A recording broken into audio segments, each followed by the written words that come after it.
Talk. My name is Tim Albright, in for Kent Shuffle.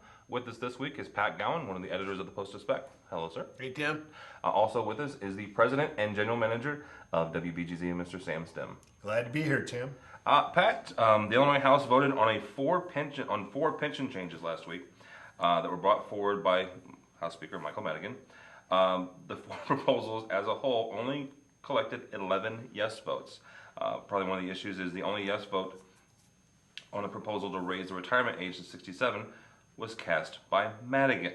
What was Speaker Madigan up to in calling for the votes? None of them got more than 5 votes. These things were looking at adjusting the cost of living increases, or as you said, raising the retirement age, making new hires pay more into their pensions. They were looking, by the way, at all 4 of the 5 state pension funds, not the judges. I don't know why. Madigan is a master strategist. Everybody gives him credit for that. He has a reason for everything he does, so he must have had a reason to do this. And since this was not a total piece of legislation, these were test votes on various aspects. Would you vote for this? Would you vote for that? But it wasn't a whole bill. This was entirely sort of testing the water. I don't understand who the message was to or what the message was. The man has a veto-proof majority in the House. The Democrats also have a veto-proof majority in the Senate. They have a Democrat governor to sign their legislation. If he's trying to test the waters on what flies and what doesn't, one would think he would do it in a caucus behind closed doors and not in a public arena where the message I received, I doubt the one he intended to send, was that the party's in disarray, that the Democrats can't figure out what to do about the crisis in the pension funding, which is fast moving toward a $100 billion deficit. I come away with the idea they don't know what they're doing. There is no consensus. They don't have a plan. He doesn't have a plan to lead them. I think it shows a lack of leadership. I think it shows a lack of followership. I think it shows a squandered mandate on the part of this Democratic majority. Those are the messages I'm taking away. I'd like to know, and he'll never tell, I'd like to know what his real motivation was, because I don't see this as having been to his advantage, and he's a man for whom pretty much everything he does is calculated to his advantage. Sam, Pat makes a good point. Speaker Madigan is a very calculating politician. What was he up to in throwing these votes out for casting? Well, he was up to something because they characterized the votes even before they were introduced as test votes. Now, quite frankly, I don't think Mike Madigan really has the need to run test votes out there. I think he has a pretty good sense of what he can count on his Democratic minions to support and not support.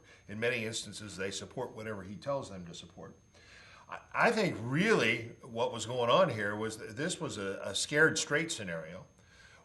The biggest problem they've got right now, or one of the big problems they have in doing pension reform, is getting any cooperation whatsoever from the unions.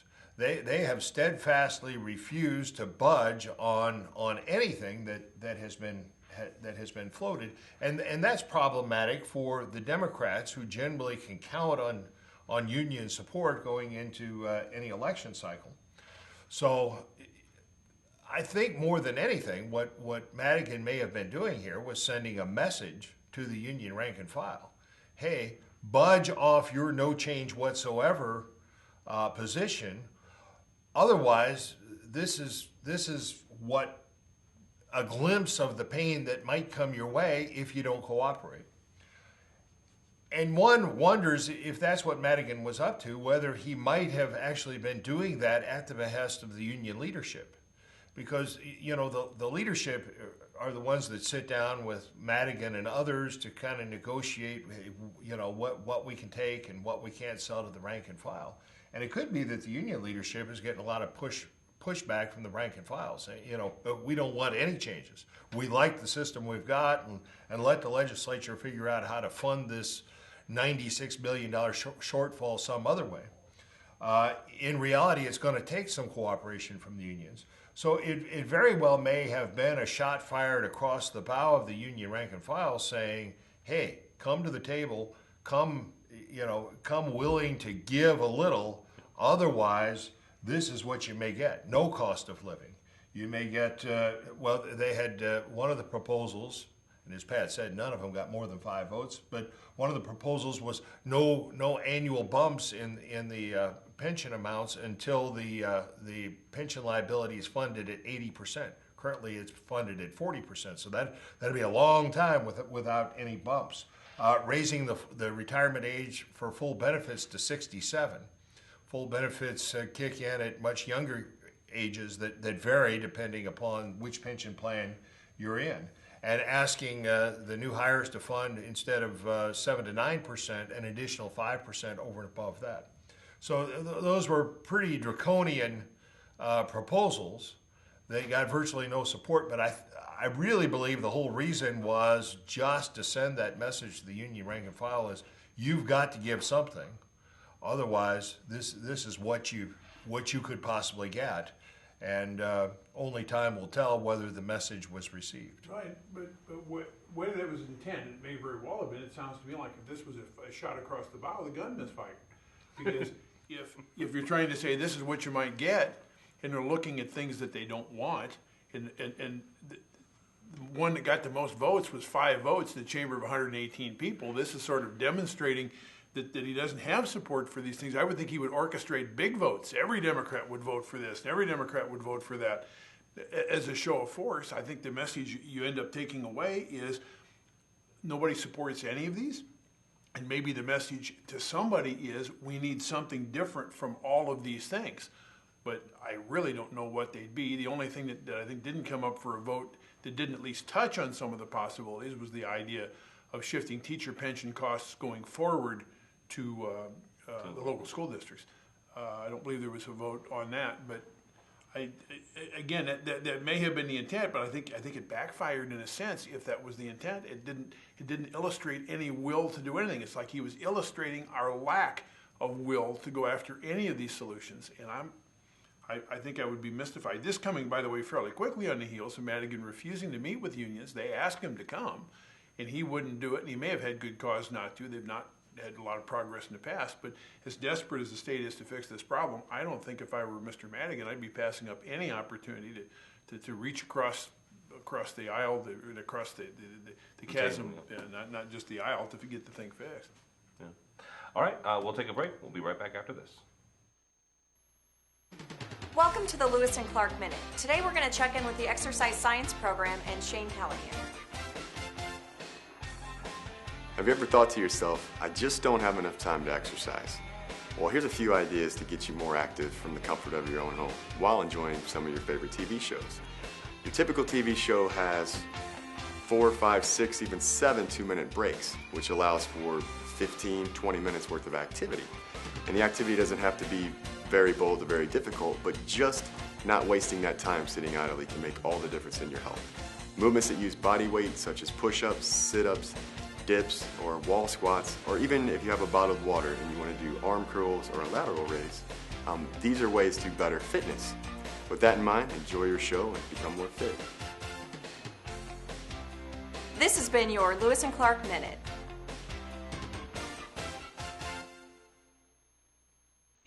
My cell phone number and John's cell phone number. Hey, pretty. And number of the restaurant where we're going to be. And I've left you my pager number too, just in case, because you never know. John, you have the gift? The odds of a babysitter calling 911, 1 in 1,400. So if anything should happen, please don't hesitate. The odds of a child being diagnosed with autism, 1 in 150. You know the odds of autism. Now learn the signs. Go to autismspeaks.org.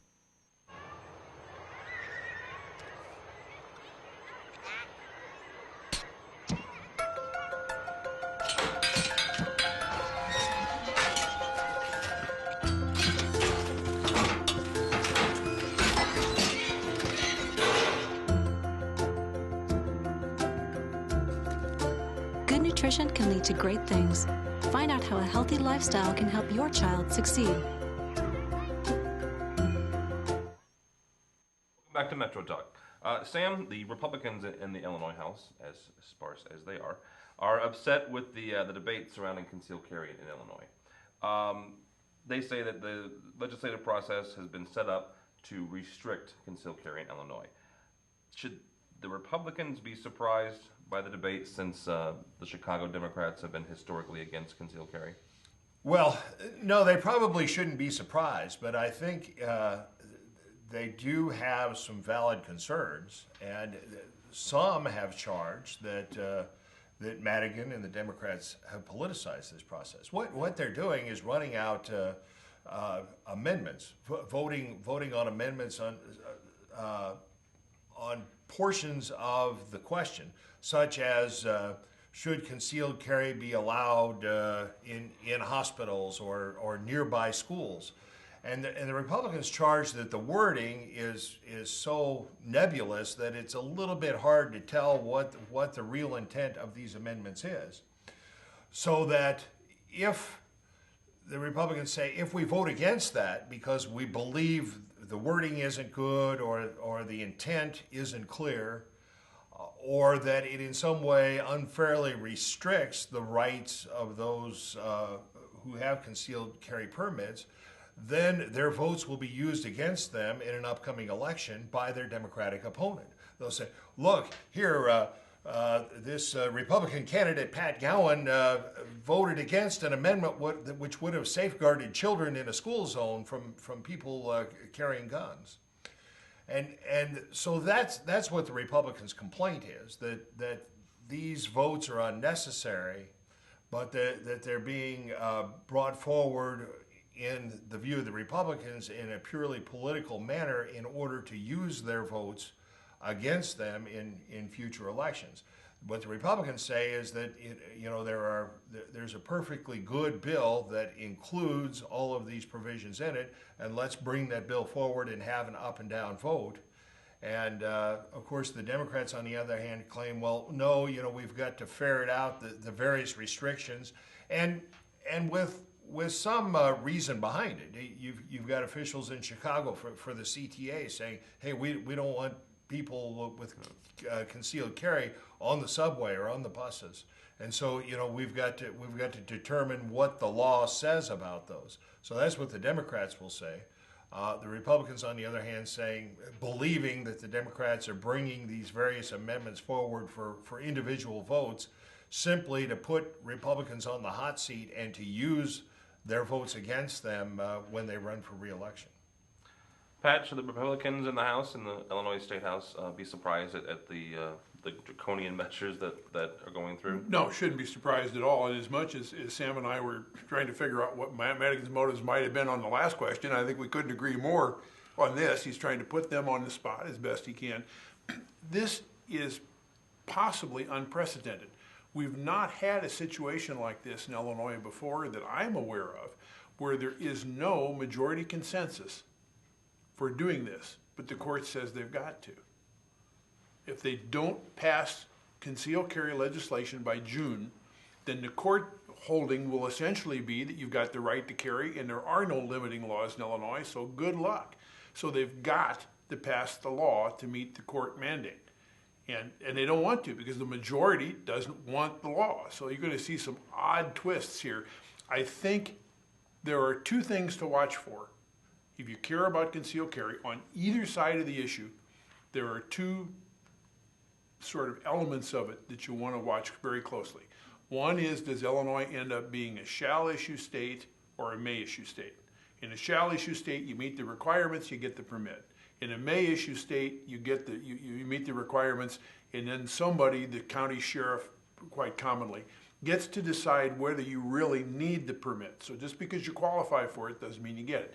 Among the other states that have concealed carry, which is now all of them, some are may issue, some are shall issue. May issue is something that the anti-gun forces will like better. Shall issue is what the people, proponents of carry will want.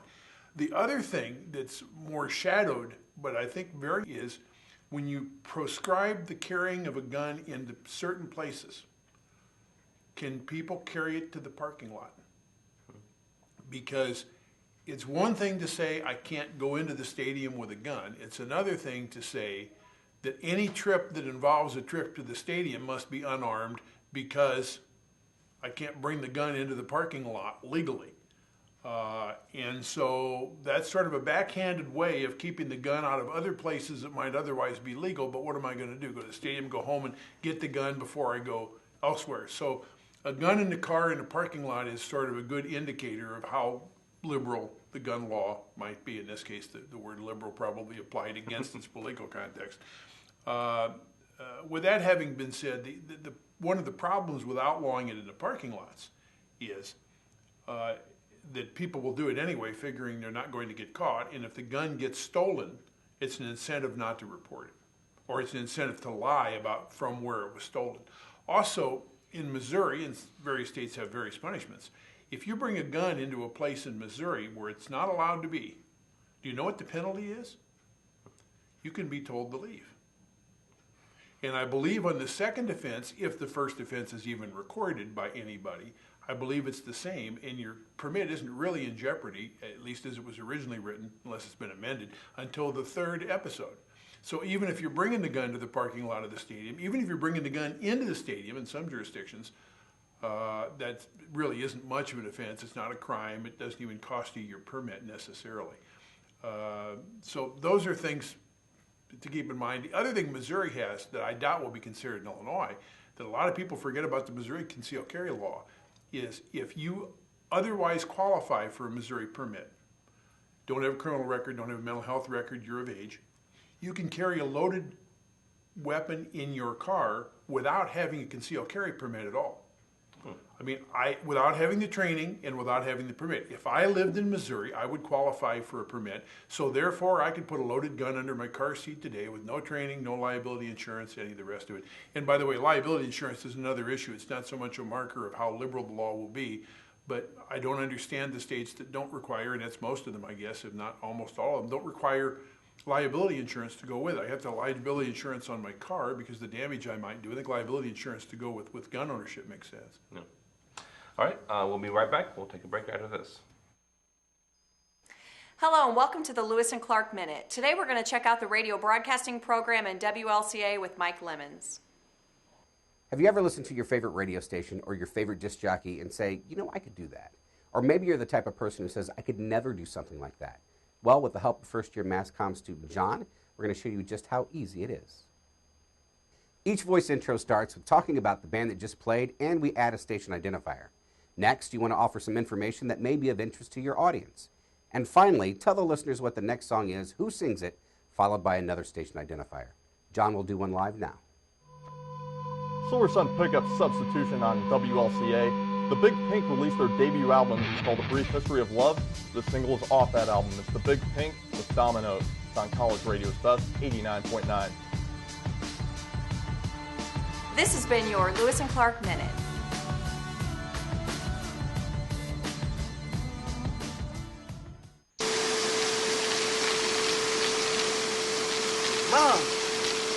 Mom! What? You can't find Ichabod. What?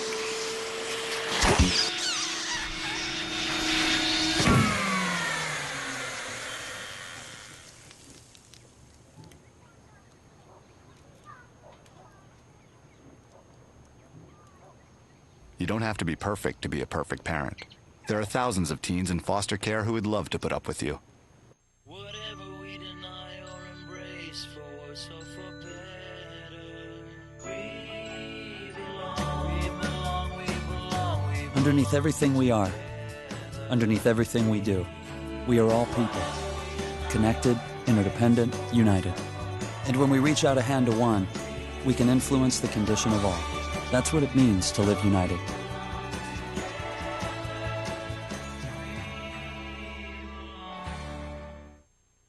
Welcome back to Metro Talk. Senator Bill Hayne has introduced legislation that would place restrictions on the makeup of the SIU Board of Trustees. The SIU Board of Trustees governs both SIU Carbondale and SIU Edwardsville. Hayne's bill is in response to Governor Pat Quinn's decision to replace 3 of the members of that board this last week. It calls for 3 members to be SIU Carbondale graduates, alumni, 3 to be SIU Edwardsville alumni, and 1 to be an alumni from SIU Medical School in Springfield. Do we need these restrictions to govern the Board of Trustees for SIU? I feel like I'm chasing a train on foot while I'm trying to understand what's going on here. Supposedly, I don't know whom all to believe, but supposedly the former chairman, Roger Herron, is a friend of Governor Quinn.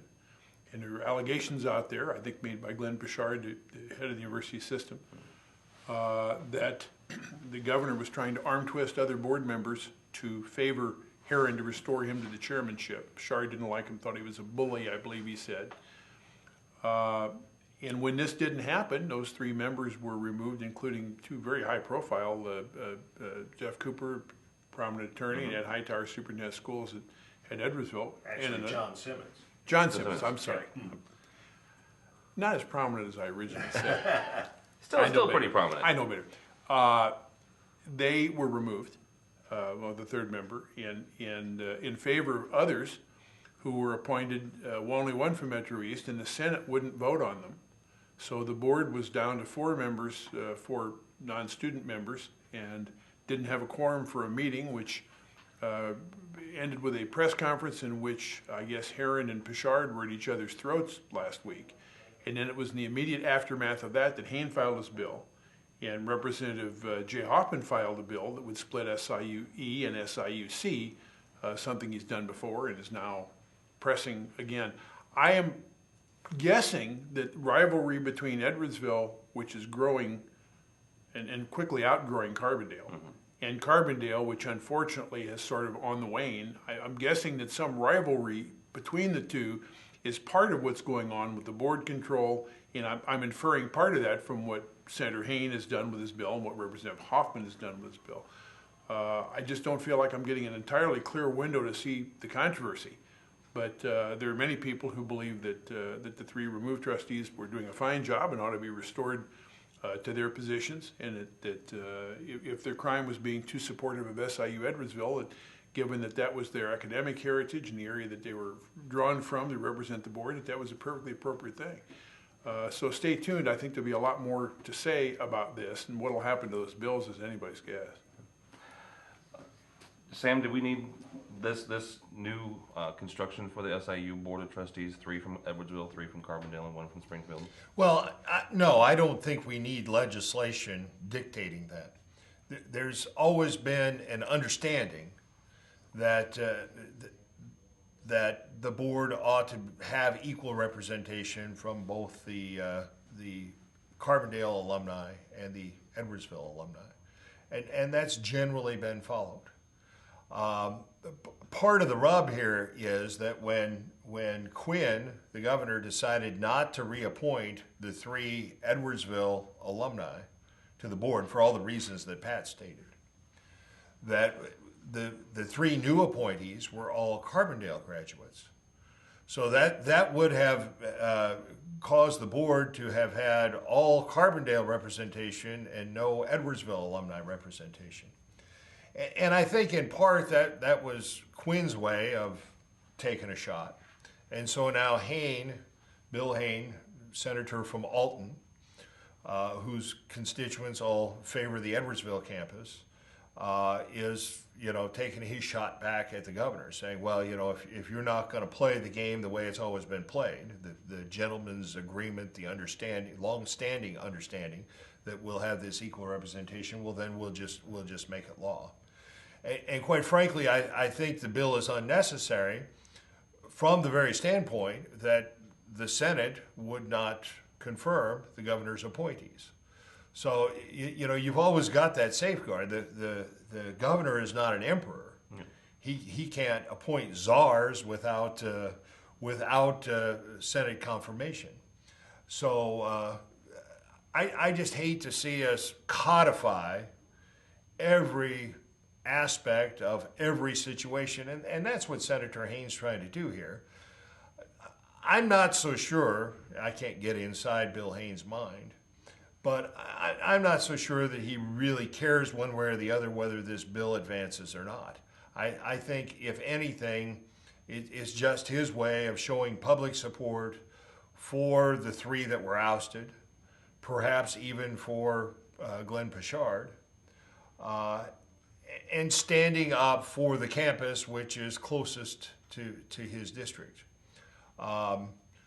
Whether or not the bill becomes law probably isn't going to have a big effect one way or the other, because I think ultimately you'll see this thing worked out, and I think ultimately the Senate will force the governor to appoint trustees who more equally represent the interests of both campuses.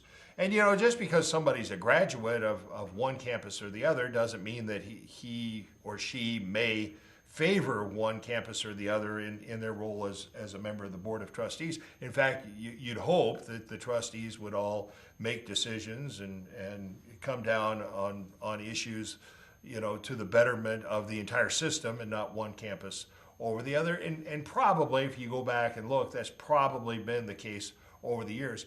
And it could be, somebody graduated from Carbondale and they live in Metro East. Well, just because they're a Carbondale graduate doesn't mean that they might not look more favorably upon issues to the benefit of the region where they live. So to go in and codify this, make it law that, 3 have to be from here and 3 have to be from there and 1 has to be from Springfield. And oh, by the way, for the purposes of determining this split, a graduate of the dental school will be considered Edwardsville, and a graduate of the law school will be considered Carbondale, and the medical school will be up there all by itself. It just seems kind of silly. Let's all play grown up and make sure that we do the right thing, as we've always done in the past. And there's nothing like this going on in Illinois, where you've got perhaps the flagship university. Which campus will be the flagship up for grabs? Except for the University of Illinois, I guess no other Illinois state school has the split personality of Edwardsville and Carbondale. And with 40,000 students at Urbana-Champaign, University of Illinois is not about to cede the flagship status to one of its satellites around. So even it doesn't have this situation. But I think the rivalry between Carbondale and Edwardsville is real. I think it's probably reflected in this. And I don't think that's going to go away soon.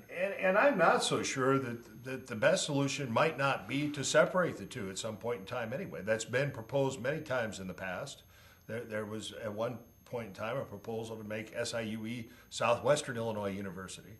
And, I don't know what the arguments are one way or the other, but it could be that the interests of the two campuses become so divergent that it would make sense for each of them to stand alone. Opponents of that in the past have said that the overlapping, that having consolidated administration the way they have saves maybe $2 to $4 million a year, although Representative Hoffman has said in the past that he thinks there might actually be economies. It might actually cost less to run the two separately. So it sounds to me like if that's all that's involved against the backdrop of what it costs to run a university, it's not terribly expensive to split them up if they choose to do that. All right, that's going to do it for this edition of Metro Talk. With us has been Pat Gowan, one of the editors of the Post-Dispatch. Thank you, sir.